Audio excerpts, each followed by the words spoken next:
মিছিলটি জিয়া মোড়ে পৌঁছালে শাখা ছাত্রলীগের কার্যালয় ভাঙচুর করেন বিক্ষোভকারীরা।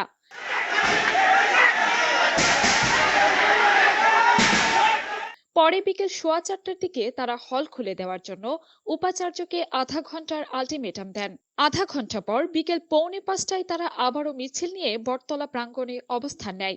এ সময় কোটা সংস্কার আন্দোলনে নিহত শিক্ষার্থীদের গায়েবানা জানাজা অনুষ্ঠিত হয়।